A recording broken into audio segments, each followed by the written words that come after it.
할렐루야, 아멘. 오늘은 수요예배 새로운 개혁, 관계 개혁이라는 말씀으로 같이 말씀을 나누도록 하겠어요.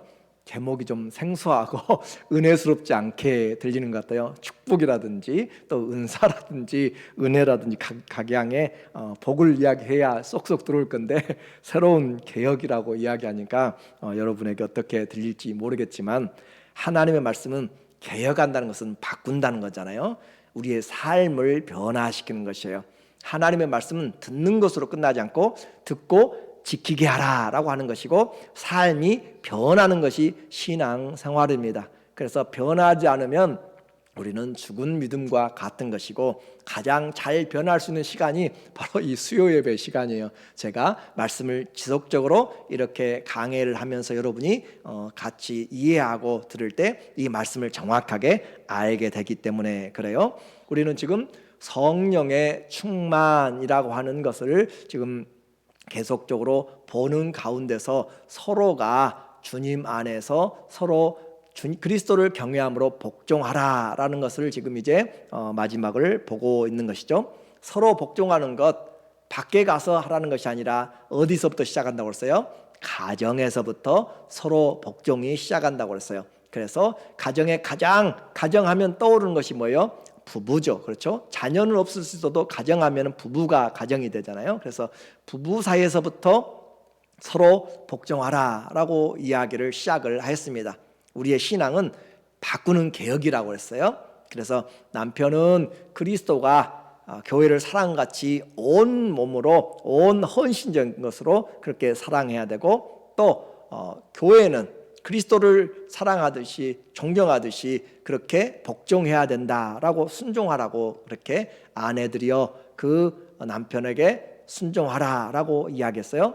거기에는 어떤 남편의 조건도 어떤 아내의 조건도 이야기하지 않았습니다. 이런 남편이면 저런 아내면 복종하고 사랑하라고 하지 않았고, 우리가 그리스도의 말씀을 듣는 자들을 주님이 우리에게 사랑을 베풀었기 때문에 너희가 받은 사랑으로, 너희가 받은 것으로 양육되어서 그렇게 하라, 그 말씀을 우리에게 하고 있는 것이죠. 그래서 교회는 그리스도가 머리가 된 것이고, 교회는 그리스도의 몸이 되었어요.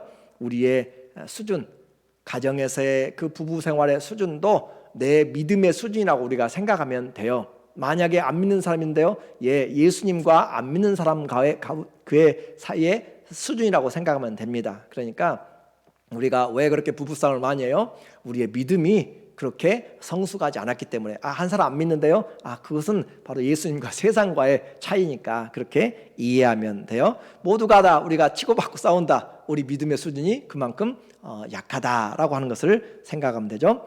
그런데 이 말이 왜 개혁이라고 했어요?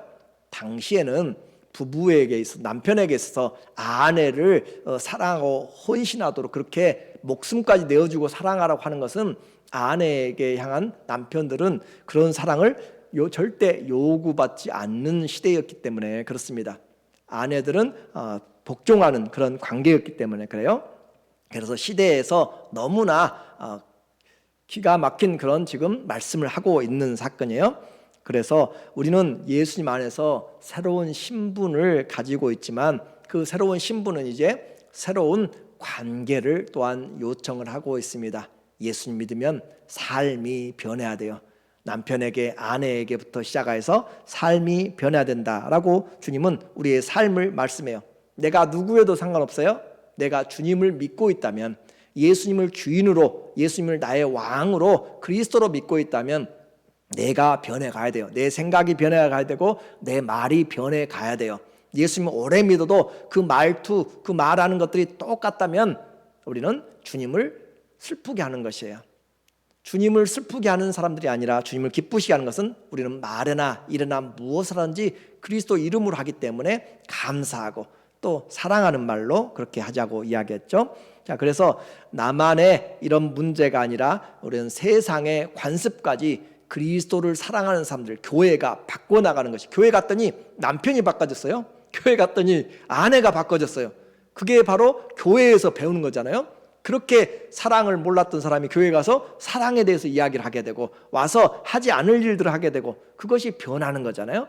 교회에서 여러분이 변해서 가야 전도가 돼요. 여러분이 안 변해서 가면 전도가 안 돼요. 그러니까 교회가 얼마나 개혁하는가, 우리를 변화시키는가, 그것이 우리에게 그리스도가 우리에게 맡긴 사명입니다.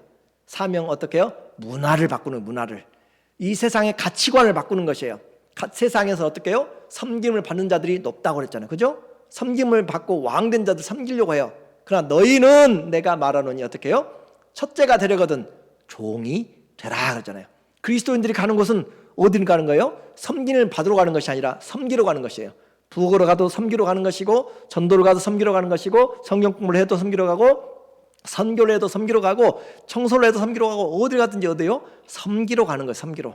우리는 그리스도로 말미암아서 세상의 가치관을 바꾸는 것이에요. 리더십이 무엇인가? 나를 따르라 라는 것이 아니라 섬김의 본으로 나가는 것이에요. 그래서 주님께서 우리에게 주신 것으로 이 땅의 문화, 비그리스도적인 것, 반그리스도적인 것을, 세상의 우상적인 것들을, 세상의 가치관적인 것들, 물질주의적인 것들을 우리는 올바로 그리스도 안에서 회복시켜 나가는 것이에요. 주님의 사랑이 첫 번째가 되도록 그렇게 만들면서 하나님이 창조한 하나님의 이 모든 생명들이 얼마나 귀중한지를, 그래서 이 천하보다도 귀한 영혼들인 것을 생각할 때 인권의 유린이 없어지고 살인이 없어지고 다른 사람들을 존중하게 되는 시대가 그렇게 되는 것이 교회에서 개혁을 시작해야 돼요. 그러니까 우리의 신앙 와서 사람 사랑하는 것부터 시작하는 것이에요. 예수님 사랑하면 내 이웃을 어떻게 사랑하라고 그랬어요? 내 몸과 같이 사랑하라, 내 자신과 같이. 그렇죠? 예수님 사랑 우리는 다 하니까 이 자리에 앉아 있어요. 그런데 절대 이웃은 사랑 못해요. 그걸 우리는 제대로 된 신앙이 아니라라고 하는 것이잖아요. 예수님 믿으면 신앙은 개혁이 돼야 돼요. 내 삶이 변화가 돼야 돼요. 그래서 이 땅에 누구든지 주님의 이름을 들을 수 있도록, 그것이 우리가 주님의 나라요, 주님의 나라가 임하는 것입니다. 하박국 2장 14절에 이는 물이 바다를 덮은 같이 여호와의 영광을 인정하는 것이 세상에 가득함이니라. 세상에 하나님 인정하는 것이 높아지는 것, 그것이 하나님의 나라가 충만하게 임하는 거잖아요. 교회가 있는 이유가 뭐예요? 하나님의 나라를 보여주기 위해서 있는 것이잖아요. 천국을 보여주기 위해서 있는 것이잖아요. 그래서 내 안에서부터 예수님 때문에 기쁨이 있어야 되죠. 교회 다니는데 날마다 슬픔만 있어요. 교회 다니는데 날마다 인상만 쓰고 다니면 어디 예수님 믿는 맛이 나겠어요? 고난이 없다는 것이 아니에요. 고난이 있어도 항상 기뻐하라. 고난 중에도 감사하라고 그러잖아요. 환난 중에도 나를 부르고 환난 중에도 하나님을 위해서 기뻐하라고 그러잖아요. 그러니까 신앙은 우리를 어떻게 해요? 삶을 바꿔요. 개혁시켜야 돼요. 자꾸 개혁시켜야 돼요. 그것이 주님 앞에 우리의 살아있는 신앙이 됩니다. 물이 바다를 덮은 같이, 바다는 다 물로 되어 있잖아요. 그렇죠? 이 땅에 그리스도를 아는 것이 충만하기까지, 누구든지 주님의 이름을 듣기까지 교회가 그 사랑을 알려야 돼요. 이 부활절에 백합을 이렇게 해놓으니까 교회 들어오면 백합 냄새가 쫙 스며들어 와요. 그런 것처럼 여러분이 그리스도인이니까, 그리스도인은 주님을 모시고 사는 사람이잖아요. 주님을 모시고 사는 사람들에게는 무슨 향기가 나야 돼요? 그리스도의 향기가 나야 돼요. 그리스도의 향기가. 제 말이 틀려요? 맞아요? 너희는 그리스도의 향기라고 하잖아요. 그렇죠? 그리스도의 향기가 나야 되는데 성도들이 가는데 그냥 나는 것이 사람 냄새들만 나면은 안 되잖아요. 그죠? 육체의 냄새만 나면 안 되잖아요. 이성의 냄새만 나면 안 되잖아요. 사람의 냄새도 우리는 그리스도 안에서 품어줘야 되지만 우리가 품어야 될 것은 그리스도의 향기, 그리스도의 향기를 품어야, 또 우리를 그리스도의 편지라고 하잖아요. 그죠? 그리스도의 편지, 주님을 알고 싶다. 우리를 보면 편지를 읽어요. 그리스도의 편지를. 무슨 편지요? 사랑의 편지를 읽는 것이고 서로 위로하고 격려하는 그 편지를 우리를 통하여서 읽도록 만드는 것이에요. 그러니까 우리는 주님을 대표하고 살아가는 사람들이기 때문에 우리가 신앙생활에 개혁하지 않으면, 삶이 변하지 않으면 얼마나 가짜 신앙으로 나도 속고 다른 사람도 속이는지 몰라요. 하나님 앞에서 우리에게 주어진 시간 조금이라도 변해야 되잖아요. 그죠? 조금이라도 변해야 돼요. 자, 이제 오늘은 부자 관계와 주와 종의 관계를 이야기를 하고 있습니다. 우리의 삶이 새로운 관계로 접어들었어요. 새로운 관계라고 해가지고 나와 자녀의 관계가 바꿔지는 것이 아니고, 아내와 남편의 자리가 바뀌어지는 것이 아니고, 그 질서는 있어요. 질서는 있지만 내 안에 들어온 그리스도로 말미암아서 새로운 그 관계가 형성이 된다라고 하는 것이죠. 자, 부자의 관계. 요즘은 어린아이들이 아주 그냥 귀하고 또 어린아이들이 최고 왕이잖아요. 그런 것처럼, 그렇게 자식 이기는 부모가 없다고 한 것처럼 옛날도 그렇지만 요즘은 더 그래요. 그런데 옛날에는, 2000년 전에는 어린아이들은 그렇게 사람의 수에도 치지 못했어요. 죄송합니다만 얼마 전까지만 그랬어요. 얼마 전까지만 해도 유대인들도 어린아이와 여자들은 사람의 수로, 증인으로 받지를 않았어요. 그런 시대가 있었어요. 그러니까 이 시대에 태어나신 여러분들은 너무너무 축복이에요. 여성분들은 특별히. 그래서 하나님 앞에 이런 시대일 때 하는 말이에요. 이런 시대일 때 어린아이가 인권이, 생명이 그렇게 자기의 어떤 인권으로서 자기의 것들을 갖지 못하고 어려우면 종으로 팔아가지고 집안 살림하고 하는, 그렇게 되어질 때, 그런 시대에 지금 하는 말이에요. 그래서 고대 사회는 모두가 가장에게, 가부장제도라고, 가장에게 복종하는 사회였습니다. 그래서 그런데도 불구하고 자녀에 대하여서, 또 부모에 대하여서 자녀가 왜 부모에 순종해야 되는지 두 가지를 가지고 이야기를 하네요. 먼저는 1절에 보니까 자녀들아 주 안에서 너희 부모에게 순종하라 라고 이야기해요. 이것은 그 교회에 나오는 사람들에게 지금 바울이 이야기하는 것이죠. 그래서 교회에 나오는 자녀들에게 주 안에서 너희 부모에게 순종하라 라는 이야기를 해요. 그리고 나서 그냥 순종하라가 아니라 어떻게 해요? 이것이 옳으니라 라고 이야기해요. 디카이온이란 말은 의롭다라는 뜻이고, 하나님의 눈 앞에서, 그런 말이 있어요. 하나님의 눈 앞에서 이것이 옳다, right이라고도 이야기하고, 옳다라고 이야기하고, righteousness라고도 이야기하고. 그래서 하나님의 눈에 보시기에 자녀는 부모를 순종하는 것이, 이것이 옳다라고 해요. 옳다라고. 그러니까 자녀가 부모 순종하는 것은 하나님 앞에서 올바른 일이고, 이것이 의로운 일이고, 이것이 합당하고, 이것이 또 선택된 일이고, 하나님이 승인한 일이다라는 뜻이 이 단어예요. 하나님이 승인한 일, 자녀들이 부모를 순종하는 것이 옳은 일인데, 이렇게 배운다면, 자녀들이 어려서부터 이렇게 배운다면, 정말로 삶이 변하도록 배운다면 그들이 부모에 대해서 어떤 마음을 품겠어요? 우리가 교육을 잘해야, 그래야 교육은 백년지 되게라고 세상에서 이야기하잖아요. 어린아이를 마땅히 가르칠 걸 가르쳐야 늙어서도 잊어버리지 않잖아요. 우리는 하나님의 교회에서 교육을 제대로 못했어요.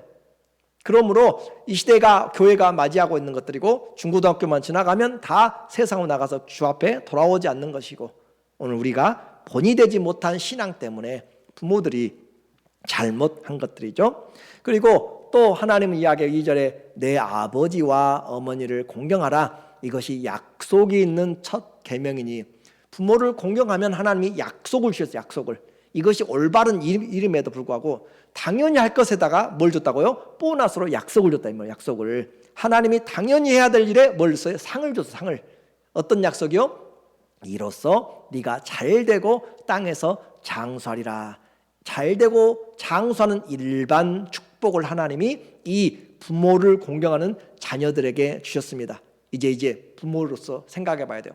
우리 자녀가 성경 말씀에 의하여서 잘 되려면 어떻게 하는 자녀가 잘 되겠어요? 부모를 순종하는 자녀가, 주 안에서 순종하는 자녀가 잘 된다라고 누가 약속했죠? 하나님이 약속했어요. 하나님이 약속하신 복을 받게 하려면 누가 이것을 가르쳐 줘야 돼요? 부모가 가르쳐 줘야 돼요. 그것을 안 가르치면 자녀들은 그냥 세상 자기들이 원하는 복 살다가 하나님의 복과는 관계없이 끝날 수가 있습니다. 우리가 이와 같은 것을, 부모의 공경은 인륜이기 전에 창조의 원리입니다. 창조의 원리. 하나님이 말씀 것 옳다, 하나님의 눈앞에서 옳다라고 그렇게 이야기를 했어요. 그래서 이 하나님이 약속을 주셔서 부모는 자녀에게 이렇게 하려면 바로 이 복을 받도록 잘 가르쳐야 되는데, 부모의 의무가 있어요. 부모의 의무. 4절에 보니까 또 아비들아 너희 자녀를 노엽게 하지 말고 오직 주의 교훈과 훈계로 양육하라. 그때 당시에 아버지들은 그냥 말 한마디 그리고 폭력적이고 그런 부분들이 많았습니다. 권위에 도전하면 지금도 명예살인 하잖아요. 그렇죠? 이슬람에 가면은 그 자녀들을 향해서 잘못된 일을 하게 되면은 명예살인 하잖아요. 그러니까 우리는 지금 중동만 보더라도 요즘 엊그제 뉴스에 보니까 그 중동의 어느 나라에서 이렇게 히잡을 안 쓰면 지하철을 못 타도록 그렇게 했더라고요. 그러니까 여러분은 이 히잡 쓰고 다니는 거 안 쓰고 그냥 자유롭게 숨 쉬고 살아가고 화장하고 다니는 것이 얼마나 행복한 줄 아셔야 돼요. 얼마 안 있었다니까. 얼마 전에 지금도 하고 있죠. 지금도. 그런 것처럼 이와 같이 이런 시대에 자녀들에게 부모는 아주 무서운 존재였어. 아버지는. 그런데 자녀들아 너희는 아비들아 너희는 자녀를 노엽게 하지 말라. 분노를 만들지 말라면 부모가 부모라고 해서 함부로 그렇게 하고 화를 내고 애들이 가장 싫어하는 것이 뭐죠? 목소리가 높아지는 거잖아요. 그죠? 소리 지르는 거 애들 싫어해요. 정말로. 미국에 오니까 그러더라고.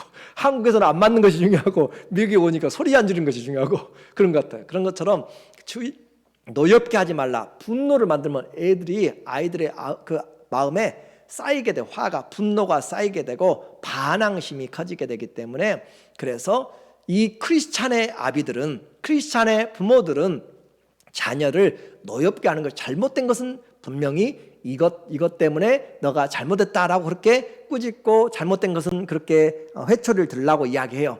그러나 그런 것들에서 지나치도록 하게 하고 무시하게 되고 그렇게 하면 노엽게 하는 것이에요. 오직 주님의 교훈과 훈계로 양육하라. 양육하라는 것은 절대 쉬운 일이 아닙니다. 교육시키는 것이요 자기 자식은 못 시켜요.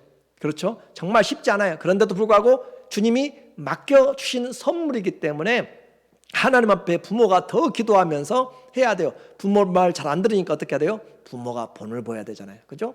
부모는 교회 가가지고 마음대로 살고 교회 예배 드리고 세상 가서는 마음대로 살면서 자녀들은 너희는 잘 살으라고 이야기하면 안 되잖아요. 부모의 말이 들어가려면 부모가 본을 보여야 돼요. 우리가 집에 가서 나쁜 이야기들을 많이 하고 그러면서 너희는 좋은 말 해라 나가 싸우지 마라 이야기하면 그건 말이 안 맞는 거예요. 그게 가장 2세들이 싫어하는 거예요.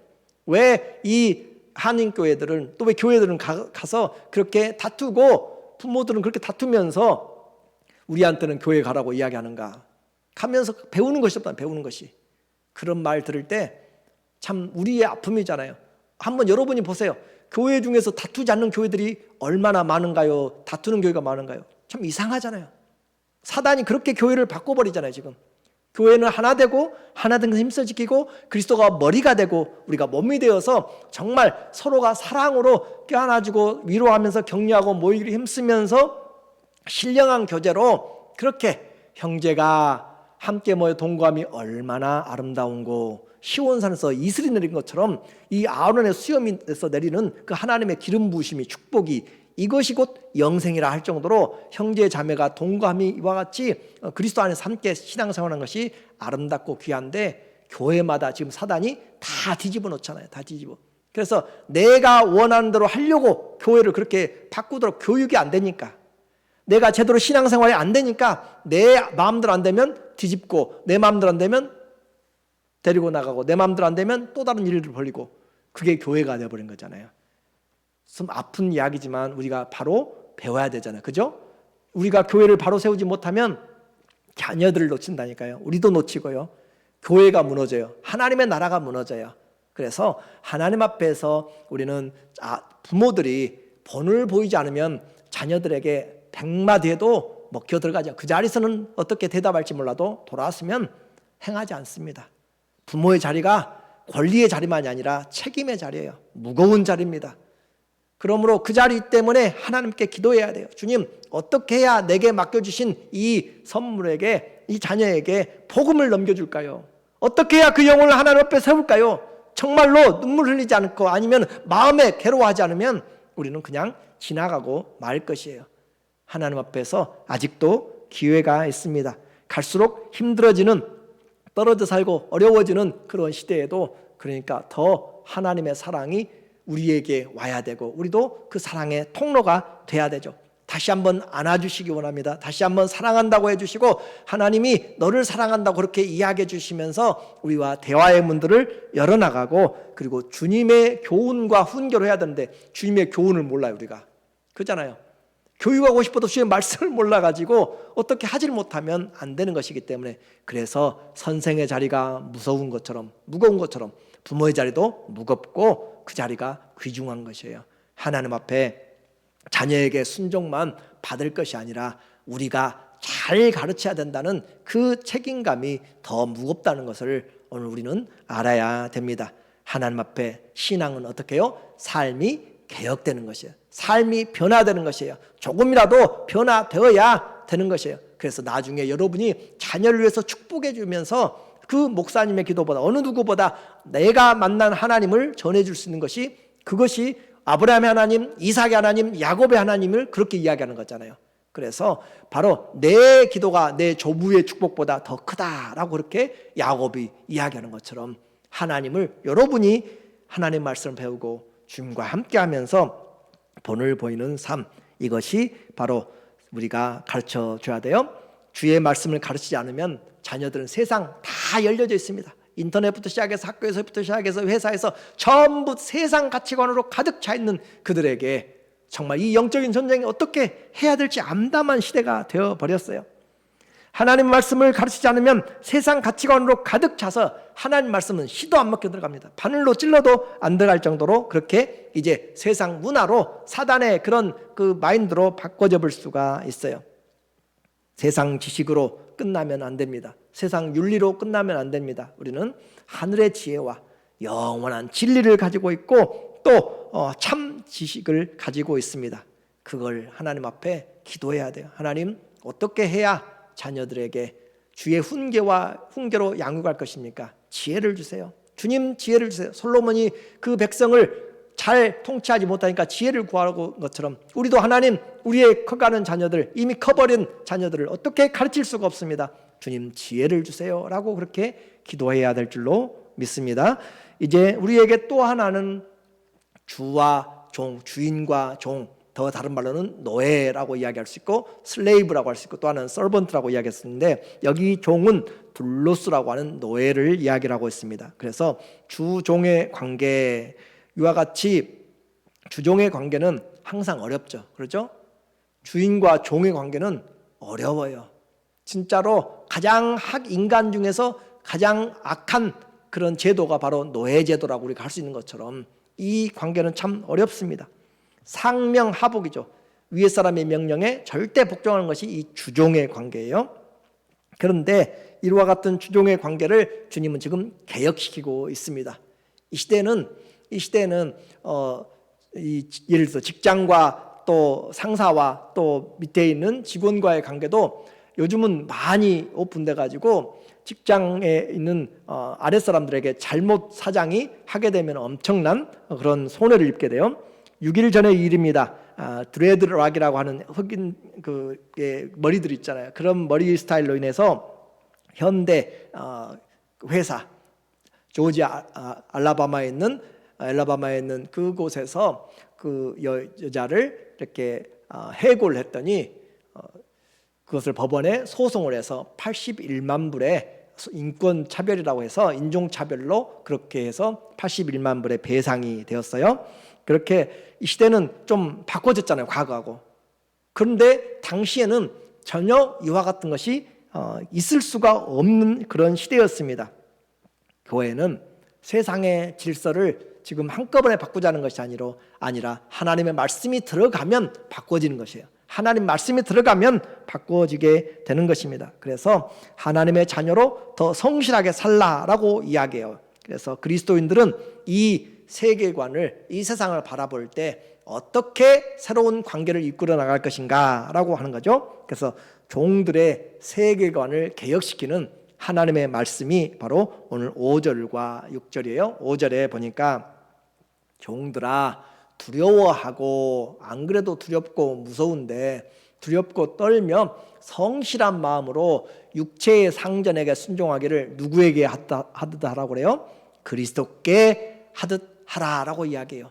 자, 육체의 상전 이거 할 때마다 저는 옛날 초등학교 때부터 이렇게 청소할 때 선생님 오면 열심히 하고 선생님 안 오면은 그냥 대강대강 놀면서 했던 생각이 나요. 그런 것처럼 이 상사가 오고 또 주인이 오게 되면 열심히 하게 되는 그건 이제 우리의 노예 근성이죠. 그렇죠? 종의 근성이에요. 그런 것처럼 그런데 그렇게 하지 말고 어떤 마음이요? 성실한 마음으로 꾸준하게 신실하게 그 말이죠. 육체의 상전에게 순종하기를. 자, 순종이 여러 번 나오네요. 아내가 남편에게 순종하라고 이야기하고 자녀가 부모에게 순종하라고 이야기하고 또 종이 주인에게 순종하라고 이야기하네요. 순종하기를 그리스도께 하듯 하라. 이제 종의 자유가 이제 완전히 사라져 버렸습니다. 그렇죠? 그나마 한쪽에서 숨쉬고 자기의 자유를 누리려고 했던 그런 것들이 다 사라져버리고 이거 주님께 섬기듯이 순종하라고 이야기하니까 이거 마음과 몸을 다하여서 순종해야 되니까 이제 고달픈 노예 생활이 시작되게 되었어요. 자, 그리스도인들은 삶을 외형적으로만 하지 않고 본질적인 것을 바꾸라고 이야기합니다. 본질적인 것으로 바꿔라 라고 이야기해요. 그래서 순종, 외형적인 순종이 아니라 또 다른 사람들에게 보여주기 위한 그런 섬김이 아니라 본질에서 나오는 사랑으로 순종의 사랑, 곧 그 말을 그리스도를 순종하듯이 그리스도를 섬기듯이 내가 부엌에서 하든지 야외에서 하든지 직장에서 하든지 어디서 하든지 그리스도가 맡긴 것처럼 그렇게 하라. 주인을 섬기는 것도 약탈하는 주인은 나의 노동력을 약탈하는 주인이고 또 힘들게 어렵게 하는 그런 주인일지라도 우리는 사람을 대하듯 하면 안 된다라고 하는 거죠. 그래서 이와 같은 자들에게 속으로서부터 주님을 섬기라. 눈 가림으로만 하여 사람을 기쁘게 하는 자처럼 하지 말고 내 놀고 있다가 그냥 주인 오게 되면은 그때 여러 가지 보여줄 만한 것들로 그렇게 해서 남이 해놓은 것도 가져다 놓고 그렇게 하면 안 된다라고 하는 거죠. 그리스도의 종들, 중요한 단어가 나왔어요. 그리스도의 종들. 우리는 그 상전의 주인이기 전에 먼저 누구의 종이에요? 그리스도의 종이란 말. 그리스도의 종. 예수님에게 묶인 둘로스라고. 둘로스는 노예선에서 노젓는 사람들이에요. 군함 같은 데서 노예들이 이 노를 저을 때 전쟁이 나면 못 도망가게 쇠고랑을 차잖아요. 그런 것처럼 그리스도에게 묶여진 자, 그리스도에게 묶여진 종들처럼 마음으로 하나님의 뜻을 행하고, 그래서 섬김을 통해서 지금 하나님의 뜻을 행하고 있는 것이에요. 하나님의 뜻을 행하고, 이것은 저주가 아니라 주님의 배려이고 이것은 나중에 주님의 상급을 위한 하나님의 포석입니다. 하나님의 계획이에요. 8절 보니까 7절에 기쁜 마음으로 섬기기를 주께 하듯 하고 사람들에게 하듯 하지 말라 하되 기쁜 마음으로 주님께. 계속 모든 이 6장에 보면은 거의 매 절마다 이 관계 가운데서 주를 집어넣어요. 주의 교훈, 주께 하듯 주 안에서 하고 주님을 섬기듯. 그런 것처럼 주님의 우리의 이 모든 삶의 기준이 된다라고 하는 것을 우리에게 말하고 있어요. 또 8절에 보니까 이는 각 사람이 무슨 선을 행하든지 종이나 자유자나 누구로부터? 주께로부터 그대로 받을 줄을 알미라.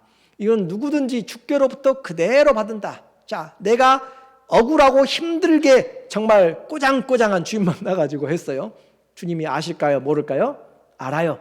그 사람에게 하나님이 행한 대로 주께로부터 그대로 너가 한 것, 그렇게 어렵고 힘든 가운데 했던 중심으로 주님이 갚아주신다라고 이야기를 하고 있습니다. 그래서 우리에게 직분이, 그 내 신분보다 더 중요한 것은 우리가 세상의 신분보다 하나님 앞에서의 신분이 중요하다는 것이죠. 하나님 우리에게 주신 그리스도의 종으로서 이제 주인이라고 상전이라고 해서 예수님 앞에서 더 나은가? 아니요. 주인도 똑같습니다. 어떤 주인에 대해서 여기서 이야기하자면 각 사람이 무슨 선을 행하든지 종이나 자유자나 종이 행했던 것이나 왕이 행했던 것이나 또 상급장 행했던 것이나 다 똑같다 이 말. 하나님 앞에서는 전혀 문제가 차별이 없다라고 하는 것이에요. 그래서 중요한 것은 하나님 앞에서 그렇게 중심으로 사랑하며 섬겼는가라고 하는 것으로 예수님은 평가를 하신다는 것이죠. 하나님은 계급이나 계층의 하나님이 아니라 창조주 하나님으로, 그리고 구속의 하나님으로, 그리고 심판의 주님으로 우리에게 공의를 판단하십니다. 공의롭게 판단하세요. 우리의 모든 형편들을 다 아세요. 내가 무엇을 가지고 나왔는지도, 어디에 태어났는지도, 내 몸이 지금 어떠한지도, 가정의 환경까지 다 아십니다. 피부색까지 다 아세요. 그래서 그런 환경에서 힘들고 어렵게 행한 자에게는 그 가운데 순종한 대로 하나님께서 은혜를 베풀어 주시고, 그만큼 눈물로 씨를 뿌린 자 아름다운 결실을, 기쁨의 결실들을 맺게 주님이 해 주십니다. 우리는 모두 공의의 심판에 대한 확신이 필요해요. 모두가 다 합니다. 예외가 없어요. 주님 앞에서는 예외가 없습니다. 모두가 다 주님 앞에서 서요. 그리고 신분의 차별이 없습니다. 종이나 자유자나 신분에 상관이 없어요. 그리고 신분대로 거두게 됩니다. 이것이 그날 주님이 우리에게 약속하신 것이에요. 그래서 주님이 그대로 갚아주시고 순종한 대로 행해 주십니다. 이제 종들의 그런 마음 아픈 사연을 보았어요. 그리고 주님의 위로도 보았어요. 그런 상전들의 개혁을 한번 봐야 돼요. 상전들은 어떻게 해야 되는가? 9절에 보니까 상전들아 이야기하면서 딱 주님이 이야기하세요. 상전들아 너희도 그들에게, 종들에게, 그 말이죠. 종들에게 어떻게 하라고요? 이와 같이 하고, 이와 같이. 종들이 어떻게 했어요? 사람에게 하듯 하지 않고 죽게 하듯 않고, 그렇죠? 성실한 마음으로 하라고 했고 기쁜 마음으로 하라고 했기 때문에 상전들도 그리스도인의 상전들 말이에요. 교회에 와서 듣고 있는 사람들, 그리스도의 말씀을 듣고 있는, 배우고 있는 이 높은 자리에 있는 사람들, 자기의 어떤 노예를 재산으로 짐승처럼 그렇게 여기지 말고 자기의 어떤 밑에 일들을 하는 것들로만 그렇게 비인격적으로 그렇게 하지 말고 주님을 섬기듯이, 주님이 사랑한 것처럼, 주님이 교회를 사랑한 것처럼 너희도 그를 사랑하라 라고 이야기해요. 그러니까 이 말을 듣는 교회는 뒤집어지게 돼 있어요? 안 되겠어요? 완전히 교회가 이거 어떻게 그대로는 살아갈 수 없는 거예요. 변하지 않으면 말씀이 계속 들어오는 것이고 변해야 되는데 이거 어떻게 해야 돼요? 하나님의 교회 오면은, 그 교회 오면은 종도 있고 주인도 있어요. 그죠? 하나님의 말씀을 들으면서 이제 주인이 나에게 잘해주겠지, 이제 종이 잘해주겠지. 서로 잘해야 돼요. 그렇죠? 부부가 서로 잘해야 되는 것처럼 말씀을 듣는 사람들은 잘해야 돼요. 그것이 주님이 그대로 갚아줘요. 고생한 남편, 고생한 아내, 고생한 아버지, 자녀 다 주님이 어떻게 해요? 안다니까요. 어떤 아버지인지, 어떤 상사인지, 어떤 남편인지, 아내인지 다 주님이 알고 계세요. 신문대로 하나님께서 다. 그래서 상전이라고 지금 주님 앞에서 좋습니다 아니에요. 이와 같이, 그렇죠? 이와 같이 그리스도를 섬기듯 이와 같이 하고 위협을 그치라. 주인이라고 팔아버린다고, 나눠버린다고, 그렇게 종을, 자기 아들을 종이 결혼해가지고 자녀를 낳으면 주인의 소유입니다. 그 종을 팔아버린다고 해서 위협하고 그렇게 하면 안 된다는 것이에요. 그러니까 그 시대에 이 말씀에 들어가면 주인들이 교회 가겠어요, 안 가겠어요? 교회 안 가겠잖아요. 또 주인들이 어떻게 하겠어요? 하나님의 말씀은 시대보다 더 분명하게 시대를 이겨내는 새로운 개혁입니다. 삶이 변화되는 것이에요. 오늘 기독교가 바로 이와 같이 진짜 하나님의 권리가 하나님의 자녀들의 삶, 사람들의 인권이 무엇인지, 진짜 섬김이 무엇인지 우리에게 지금 가르쳐주고 있는 것이죠. 이는 그들과 종들과 너희의 상전이 하늘에 계시고, 자, 종들의 상전도 주님이시고 주인들의 상전도 누구요? 주님이시고 하늘에 계시고, 그에게는 사람을 어떻게 해요? 외모로 취하지 않는다는 것은 성별, 신분, 지위, 고하, 막론하고 아무것도 주님 앞에서는 차별이 없느니라, 그 말이에요. 하나님은. 그래서 하나님 앞에서, 그래서 하나님이 나중에 갚아주신 것을 알기 때문에 지금 좀 억울해도 그 나라를 바라보면서 우리가 하나님 앞에 살아가면 주님이 공의로우신 하나님, 의로우신 하나님께서 갚아주신 거죠. 사람을 외모로 취하는 일이 없는 줄 너희가 알미라. 오늘 우리도 많이 외모 때문에 무시하는 것들이 우리도 모르게 배어 있을 때가 많이 있습니다. 그러나 그렇지 않도록 다시 주님은 우리에게 말해요. 내가 뭘 좀 가졌습니까? 그러나 주님을 섬기듯이 다른 사람들을 보아야 되고요. 내가 없더라도 그 사람에게 대해서 내가 비난하거나 다른 것이 아니라 주님을 섬기듯이 섬길 수 있는 그런 마음들. 결국 이제 삶은, 성도의 개혁적인 삶은 두 가지로 우리에게 이야기를 했어요. 성도의 새로운 개혁 무엇인가? 사랑과 순종입니다. 무엇과 뭐라고요? 사랑과 순종. 자, 성도의 새로운 개혁은 사랑과 순종이에요. 남편을 사랑하는 것, 부모를 사랑하는 것, 상전을 사랑하는 것. 그렇게 우리에게 남편이 사랑해야 되잖아요. 그죠? 남편의 사랑, 부모의 사랑, 상전의 사랑, 순종은 아내의 순종과 또 자녀의 순종과 종의 순종. 관계는, 주님이 우리에게 준 관계는 다른 것이 없어요. 사랑과 순종입니다. 그리고 그것은 결국 같아요. 사랑의 완성은 순종이에요. 아브라함에게 주님이 내 독자 이삭을 내게 제사로 바치라 라고 했을 때 하나님을 사랑함으로 순종한 것이에요. 사랑하는데 순종이 없어요. 참 사랑이 아닙니다. 결국 사랑은 순종으로 만나게 돼 있고 완성이 되게 돼 있습니다. 자, 기준이 있어요. 사랑하되 내 수준에서 사랑하는 말이 아니고, 순종하되 내 수준에서 순종하는 것이 아니고, 기준이 뭐라고요? 주님이 기준입니다. 주님의 사랑으로 사랑하고 주님을 섬기듯이 순종하고, 그것이 기준이에요. 우리의 기준 다 맞지 않습니다. 주님이 기준인 것을 다시 보면서 우리가 주님 안에 왔으니까 이 말을 듣지, 세상에 있으면 이 말을 들을 필요가 없어요. 그리스도의 사람이니까 주님이 양육하는 것이고, 그리고 평가합니다. 주님이 어떻게 해요? 차별 없이 하십니다. 아무런 차별 없이 다 하십니다. 오늘 우리에게 사랑과 순종의 자리가 이제 깔려져 있어요. 교회에도, 가정에서도, 직장에서도, 어디든지 주님의 마음을 품고 살아가는 성도로 우리를 보내놓았습니다. 자리는 되어 있어요. 어떻게 사랑하고 순종할 것인가? 우리의 행한 대로 그대로 주님 앞에서 세워지게 됩니다. 결론입니다. 에베소서 5장 21절에 그 내용을 지금까지 6장까지 이야기하고 있어요. 그리스도를 경외함으로 서로 어떻게 하라고요? 복종하라. 상전이 먼저, 종이 먼저가 아니고, 남편이 먼저, 아내가 먼저가 아니고 서로 복종하라. 권사님 먼저, 집사님 먼저가 아니고 서로 복종하라. 서로 사랑하라. 그것이 주님의 성령 충만이고 주님이 우리에게 그 신문대로 거두게 합니다. 오늘 우리에게 사랑하는 주님이 부탁하신 서로 사랑하고 순종하는 아름다운 교회 되기를 예수님의 이름으로 간절히 축원합니다. 아멘. 기도하겠습니다.